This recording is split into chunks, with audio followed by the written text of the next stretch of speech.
بسم اللہ الرحمن الرحیم۔ آج ہم بات کریں گے تہذیب کے اوپر۔ تہذیب کیا ہے؟ تہذیب لوگوں کے اٹھنے بیٹھنے رہنے سہنے، ان کے طور طریقہ، لباس پہننا، کھانا پینا، عمومی رواج جو کسی قوم کے ہوتے ہیں اس کو تہذیب کہتے ہیں۔ دنیا میں بہت ساری تہذیبیں ہیں، جن میں ایک تہذیب جو ہے نا وہ اسلامی تہذیب ہے۔ اب اسلامی تہذیب میں ایک خاص چیز ہے جس کی بہت زیادہ اہمیت ہے، اور وہ یہ ہے کہ آپ کے کسی قول و فعل سے دوسرے کو نقصان نہ پہنچے۔ تو اس بارے میں نبی صلی اللہ علیہ وسلم سے جب پوچھا گیا کہ اچھا مسلمان کون ہے، تو وہاں آپ نے نماز کا ذکر نہیں کیا، روزے کا ذکر نہیں کیا، عبادات کا ذکر نہیں کیا، بلکہ وہاں آپ صلی اللہ علیہ وسلم نے فرمایا کہ من سلم المسلمون من لسانہ ویدہ، جس کے ہاتھ اور زبان سے دوسرے لوگ محفوظ ہیں وہ اچھا مسلمان ہے۔ تو تہذیب کی اہم چیز ہے کہ آپ کی کسی بھی آپ کے قول و فعل سے دوسرے کو نقصان نہیں پہنچنا چاہیے، اور یہ صرف انسانوں کے لیے نہیں بلکہ نہ جانور کو پہنچے، نہ انسان کو پہنچے، نہ درخت کو پہنچے، حیوانات و نباتات، ہر چیز آپ کے شر سے محفوظ رہے۔ مخلوق میں آپ کے ہونے سے کوئی نہ کوئی فائدہ ہو رہا ہو، نہ کہ نقصان ہو رہا ہو۔ اب یہ موضوع میں نے کیوں چھیڑا اور اس کی کیوں ضرورت پیش آئی؟ پچھلے دنوں ہم کھانا کھا رہے تھے اور ہم نے اپنے حساب سے ہوٹل سے کھانا منگوایا تھا، 2 بندے تھے ہم، اور ہم نے اپنے حساب سے 4 روٹیاں منگوائی۔ اب جب ہم تقریباً 2 روٹیاں کھا چکے تھے تو ایک بندہ آ گیا، اور ظاہری بات ہے ہم نے ضروری محبت یا جو بھی کہہ لیں، ہماری ایک تہذیب کا حصہ ہے کہ ہم اس کو دعوت دیتے ہیں، تو ہم نے بھی کہا کہ آئیں بھائی کھانا کھائیں۔ وہ چپ کر کے آگے ہمارے ساتھ کھانا کھانا شروع ہو گئے۔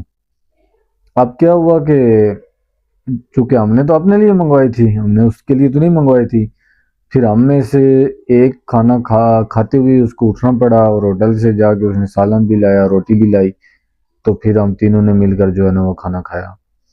تو اب یہ آپ اس کا خاص خیال رکھنا چاہیے آپ کو کہ جب 2 بندے کھانا کھا رہے ہوں یا چند بندے کھانا کھا رہے ہوں تو انہوں نے اپنے حساب سے کھانا منگوایا ہوتا ہے، تو بے شک آپ کو وہ دعوت دیں، لیکن آپ کو وہ دعوت وہاں قبول نہیں کرنی چاہیے۔ آپ کو جو ہے نا کہنا چاہیے کہ آپ جاری رکھیں، اللہ آپ کو برکت دے وغیرہ وغیرہ۔ وگرنہ کیا ہے کہ وہ آپ ان کے ساتھ بیٹھ جائیں گے تو بظاہر تو آپ کا وہ لحاظ کریں گے، آپ کے ساتھ ہنسی مذاق کی باتیں کریں گے یہ وہ، لیکن اندر سے ان کو بہت غصہ آئے گا، اور آپ کے جانے کے بعد جو ہے نا وہ آپ کے پیچھے بات کریں گے کہ یار کیسا بندہ ہے، اس کو جو ہے نا تہذیب ہوتی ہے، کوئی طور طریقہ ہوتا ہے۔ تو تہذیب کا یہ بھی حصہ ہے۔ ہاں البتہ آپ کسی ایسی جگہ پر گئے جہاں ایک لنگر کھانا چل رہا تھا یا شادی تھی، وہاں آپ کو کسی نے دعوت دی اور آپ بیٹھ گئے تو وہاں حرج نہیں ہے، کیونکہ آپ کو پتہ ہے کہ وہاں اسپیشلی کوئی 1-2 بندوں کا کھانا نہیں ہے، بلکہ وہاں جو ہے نا کھانا موجود ہے۔ اور اسی طرح تہذیب میں لباس بھی شامل ہے، آپ کی گفتگو شامل ہے۔ اب لباس میں یہ ہے کہ ایسا لباس ہو جو آپ کے معاشرے میں عام طور پہ پہنا جاتا ہے۔ اب ایسا نہیں ہے کہ آپ جو ہے نا وہ سرخ رنگ کی شلوار پہن لیں اور آپ گرین کلر کا جو ہے نا کرتا پہن لیں، تو ظاہر ہے شاید شرعی طور پر تو یہ گناہ نہیں ہوگا، لیکن یہ تہذیب کا حصہ نہیں ہوگا، آپ تھوڑا عجیب لگیں گے۔ اسی طرح آپ اگر کسی کو کال کرتے ہیں تو آپ کوشش کریں کہ ایک ہی کال کریں، نہیں تو 2 کال کر لیں، اور بہت ہی ضروری ہے تو 3 کالیں کریں۔ 3 سے زیادہ آپ کو کال نہیں کرنی چاہیے۔ اسی طرح جو ہے نا وہ آپ نے کسی کے ساتھ مذاق کرنی ہے تو پھر بھی وہاں آپ کو لحاظ رکھنا چاہیے، دیکھنا چاہیے کہ یار کسی ایسے ٹائم آپ مذاق تو نہیں کر رہے کہ اس کا باپ پاس بیٹھا ہوا ہے یا وہ کوئی بزرگوں میں بیٹھا ہوا ہے اور آپ اس کے ساتھ جا کے مذاق کرنا شروع ہو گئے۔ تو ان چیزوں کا جو ہے نا وہ خاص خیال رکھنا چاہیے، کیونکہ میرا ایک دوست ہے، وہ جب بھی جو ہے نا وہ آتا ہے تو وہ اس چیز کو دیکھتا ہی نہیں ہے کہ کوئی ساتھ کون بیٹھا ہوا ہے، وہ اپنے لحاظ سے شروع ہو جاتا ہے۔ تو یہ چیز ہمیں بلکہ اس کے اور بھی جو دوست ہیں ان کو کافی ناگوار گزرتی ہے۔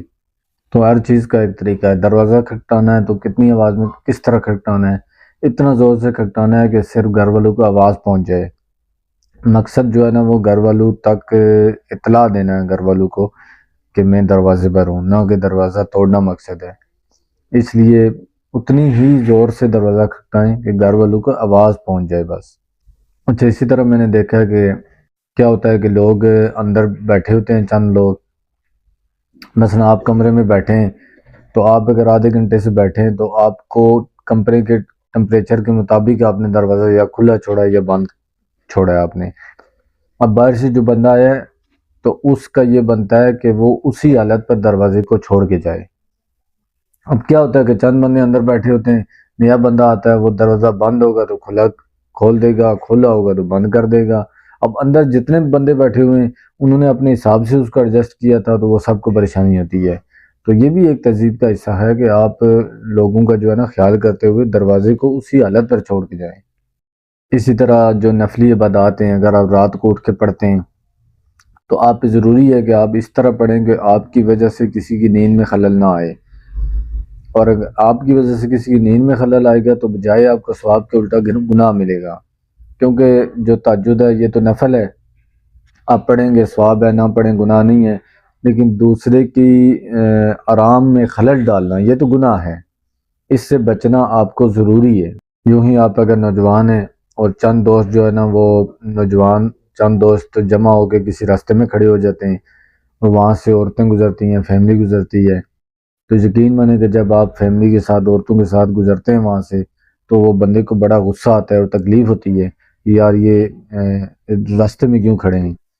تو آپ خود پہ سوچیں کہ آپ اگر اپنی بہن کے ساتھ، بیوی کے ساتھ جائیں اور آپ کو اس راستے سے گزرنا پڑے جہاں 8-10 جو ہے نا وہ لڑکے کھڑے ہوں تو آپ کو کیسا لگے گا؟ اگر آپ کو برا لگے گا تو پھر آپ بھی راستے میں نہ کھڑے ہوں۔ یوں ہی کسی سے بات کرتے ہوئے اتنی آواز سے بات کریں کہ اس تک آواز پہنچ جائے۔ اب اس سے آپ بات کر رہے ہیں تو مقصد تو اس تک آواز پہنچانی ہے، چلانا مقصد تو نہیں ہے۔ بعض اوقات بعض لوگ، ایک بندہ سامنے کھڑا ہوتا ہے اور بات اس طرح کر رہے ہوتے ہیں جیسے کسی مجمع سے یہ خطاب فرما رہے ہیں۔ اچھا، بعض لوگ مل کر کھانا کھائیں گے تو ان میں سے ایک بندہ کیا ہوگا، مثال کے طور آپ نے ایک تھال میں چاول ڈالے اور بوٹیاں بھی ہیں، تو بیچ میں سے ایک بندہ ایسا ہوگا کہ وہ انگلی مار کے ساری بوٹیاں اپنی طرف کر دے گا۔ تو اب تہذیب کیا ہے کہ دیکھیں 7 بندے بیٹھے ہوئے ہیں، 2 بوٹیاں ہیں، تو آپ کے آگے اگر بوٹی آتی ہے تو آپ اس کے چھوٹے چھوٹے ٹکڑے کر کے پورے تھال میں بچھا دیں تاکہ سب کو تھوڑا تھوڑا حصہ چلا جائے۔ یہ تہذیب ہے۔ اگر آپ ساری اپنی طرف کھینچ کے کھا لیں گے تو یہ بد تہذیبی ہے۔ اسی طرح حدیث میں منع ہے کہ کسی کے گھر میں بغیر دستک کے نہ جائیں۔ اگر بغیر دستک کے آپ جاتے ہیں تو پتہ نہیں وہ کیا کر رہا ہوگا، ہو سکتا ہے وہ کپڑے چینج کر رہا ہو سکتا ہے وہ کس حالت میں ہو، تو آپ ڈائریکٹ جب دروازہ کھولیں گے تو اس کے لیے پریشانی کا باعث بنتا ہے۔ تو اس سے حدیث میں منع کیا گیا اور یہ باقاعدہ جرم ہے اور گناہ ہے کہ آپ بغیر دستک کے کسی کے گھر میں داخل ہو جائیں۔ تو یہ بھی تہذیب کا ایک حصہ ہے کہ دروازہ کھٹکھٹائیں، اگر آپ کو اجازت ملے تو اندر داخل نہ ہوں، اور اگر اجازت نہ ملے تو وہاں سے یا واپس تشریف لے جائیں۔ بعض لوگ میں نے دیکھے ہیں کہ تلاوت لگائیں گے اور بہت اونچی آواز میں لگائیں گے، اب وہ سوچتے ہیں کہ یہ ثواب کا کام ہے، اور اب ان کو کوئی منع بھی نہیں کرتا، کیونکہ پاکستانی معاشرے میں لوگ سوچتے ہیں کہ یہ بے ادبی ہو جائے گی، تو ادب کا ایک بہت بڑا بخار چڑھا ہوا ہے یہاں پہ، تو جو ادب ہونا چاہیے وہ ہے نہیں، اور جو نہیں ہے وہ اس کو سمجھا ہوا ہے ادب۔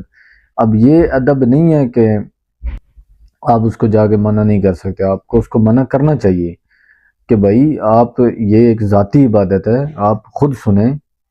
اور باقاعدہ یہ ایک مسئلہ ہے کہ کوئی بندہ جا کے قرآن پاک کی تلاوت بازار میں اونچی آواز سے کرنا شروع کر دیتا ہے اور لوگ اس کی تلاوت نہیں سنتے تو ان کا گناہ اس کو ملے گا کہ بھائی تو اس جگہ پہ کیوں تلاوت کر؟ اگر تو نے اپنی ذاتی عبادت کرنی ہے تو خود کر، اپنے دل میں کر یا اتنی آواز میں کر کہ تو ہی سن، یا چند لوگ تجھے سننا چاہتے ہیں تو اتنی آواز میں کر کے ان تک آواز پہنچے۔